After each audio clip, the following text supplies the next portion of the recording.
सन 1666 मुगल साम्राज्य अपने चरम पर था। दिल्ली से दक्कन तक सिर्फ एक ही नाम का खौफ था, औरंगज़ेब। लेकिन औरंगज़ेब के दरबार में एक ऐसा शेर कैद था जो पिंजरे में रहना जानता ही नहीं था। वो कैदी कोई साधारण राजा नहीं था, वो थे छत्रपति शिवाजी महाराज। और अगले कुछ दिनों में वो एक ऐसा खेल खेलने वाले थे जिसने पूरे मुगल साम्राज्य की नींद उड़ा दी।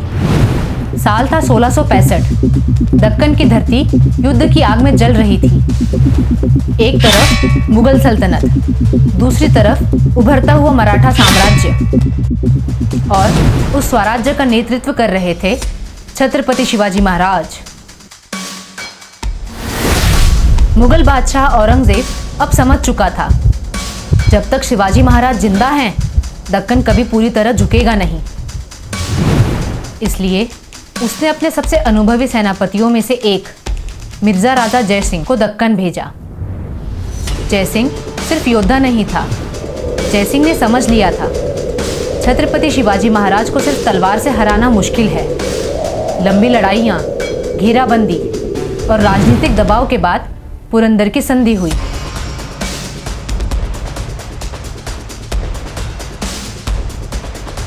जयसिंह ने भरोसा दिया था, बादशाह आपका सम्मान करेगा।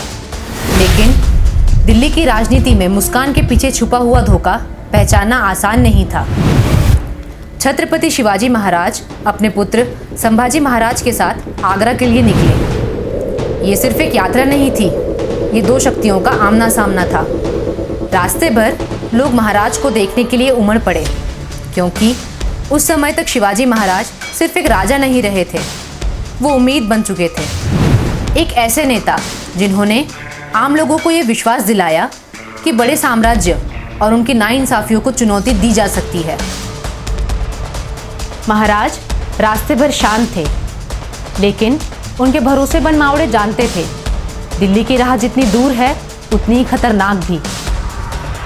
12 मई 1666, आगरा का शाही महल, दीवारों पर सोने की नक्काशी, हाथों में चमकती हुई तलवारें, सैकड़ों अमीर, हजारों सैनिक, और बीच में बैठा था मुगल साम्राज्य का सबसे ताकतवर शासक औरंगज़ेब।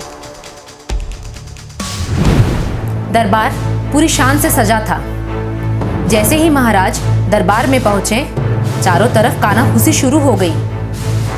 यही है वो मराठा राजा जिसने दक्कन में अलग शक्ति खड़ी कर दी, अफजल खान को एक वार में खत्म कर दिया। ये वही राजा हैं जिन्होंने शाइस्ता खान की उंगलियां काट दी, जिन्होंने सूरत की लूट को अंजाम दिया, जिसने मुगलों को चुनौती दी। महाराज को उम्मीद थी कि उनका सम्मान होगा, लेकिन औरंगज़ेब ने उन्हें तीसरी पंक्ति में खड़ा कर दिया। ये एक अपमान, एक खुली बेइज्जती और एक खुला संदेश था। औरंगज़ेब छत्रपति शिवाजी महाराज को उनकी हैसियत दिखाना चाहता था। कुछ पल के लिए पूरा दरबार शांत हो गया, लेकिन अगले ही पल छत्रपति शिवाजी महाराज ने विरोध किया। सीधे दरबार में बिना डरे उन्होंने कहा, जिस व्यक्ति ने अपने बल पर राज्य खड़ा किया हो, उसे इस तरह खड़ा करना उचित नहीं है। कोई साधारण व्यक्ति होता तो सिर झुकाकर खड़ा रहता, लेकिन छत्रपति शिवाजी महाराज सर झुकाना जानते ही नहीं थे। उस दिन मुगल दरबार देख रहा था एक ऐसे राजा को जो ताकत के सामने नहीं, अन्याय के सामने खड़ा था। औरंगज़ेब चुप रहा, लेकिन उसने फैसला कर लिया था, अब इस मराठा शेर को आज़ाद नहीं छोड़ना। दरबार के खत्म होने के बाद छत्रपति शिवाजी महाराज को आगरा में नज़रबंद कर दिया गया। एक विशाल हवेली दी गई, पर चारों तरफ कड़े पहरे के साथ। इतिहासकारों के अनुसार सिद्दी फौलाद को उनकी निगरानी की जिम्मेदारी दी गई थी। हजारों सैनिक, हर दरवाजे पर पहरा, और किसी को बाहर आने की अनुमति नहीं थी। असल में ये सिर्फ नज़रबंदी नहीं थी, ये धीरे धीरे मौत की तरफ बढ़ता हुआ जाल था, क्योंकि औरंगज़ेब जानता था अगर छत्रपति शिवाजी महाराज दक्कन पहुंच गए तो मुगलों की मुश्किलें और बढ़ जाएंगी। लेकिन औरंगज़ेब एक चीज़ समझ नहीं पाया, छत्रपति शिवाजी महाराज युद्ध सिर्फ मैदान में नहीं लड़ते थे, वो दिमाग से लड़ते थे, और वही वो सबसे खतरनाक थे। कैद में भी महाराज घबराए नहीं। उन्होंने हर पहरेदार को ध्यान से देखना शुरू किया।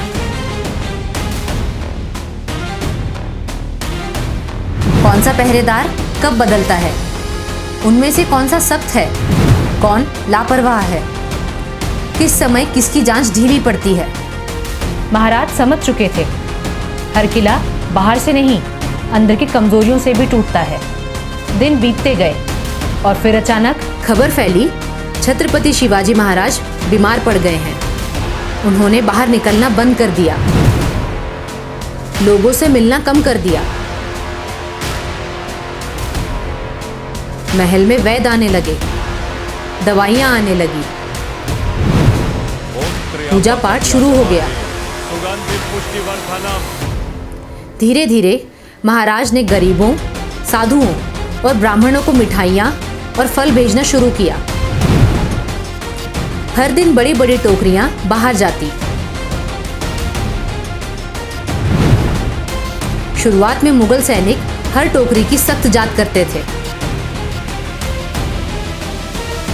लेकिन इंसान की सबसे बड़ी कमजोरी क्या है? किसी चीज की आदत लग जाना। कुछ दिनों बाद सैनिकों ने अपनी जांच ढीली कर दी। रोज वही फल, रोज वही मिठाइयाँ। पर उन्हें क्या पता था, रोज का यही सामान एक दिन मुगल साम्राज्य के लिए सबसे बड़ा अपमान बनने वाला था। आगरा की कैद में रहते हुए भी महाराज ने अपना धैर्य नहीं खोया। उन्होंने अपने विश्वसनीय लोगों से गुप्त संपर्क बनाए रखा। रास्तों की जानकारी जुटाई गई, कहाँ मुगल चौकियां हैं, कहाँ निगरानी कम है, कहाँ से निकलना सुरक्षित होगा।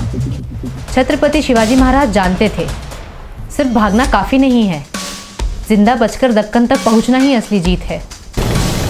17 अगस्त 1666, बहुत बारिश हो रही थी। आगरा की गलियां शांत थी।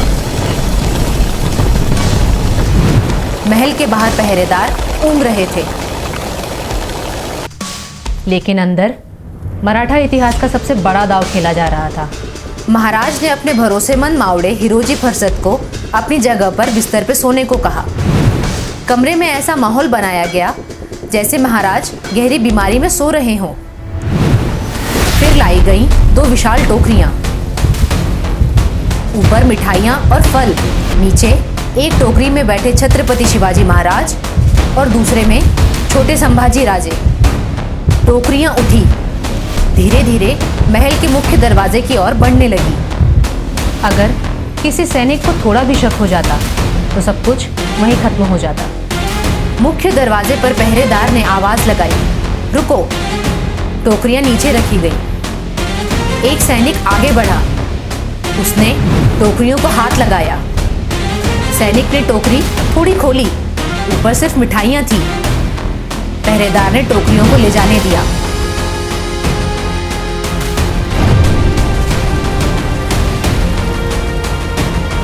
उसी समय मुगल साम्राज्य की सबसे बड़ी सुरक्षा टूट चुकी थी।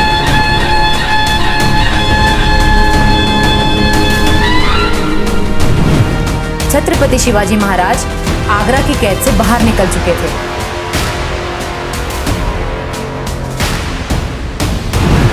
अगली सुबह मुगल सैनिक कमरे में पहुंचे। छत्रपति शिवाजी महाराज वहां नहीं थे। ये जानकारी लेते ही औरंगजेब गुस्से से पागल हो उठा। आगरा से छत्रपति शिवाजी महाराज की फरारी सिर्फ एक भागना नहीं था, ये मुगल साम्राज्य के लिए एक संदेश था। शेर कैद किया जा सकता है, पर उसे हराया नहीं जा सकता। ये है किस्से इतिहास के, जो या तो दबाए गए या भुलाए गए। ऐसे ही और किस्सों को जानने के लिए लाइक, शेयर, सब्सक्राइब करिए।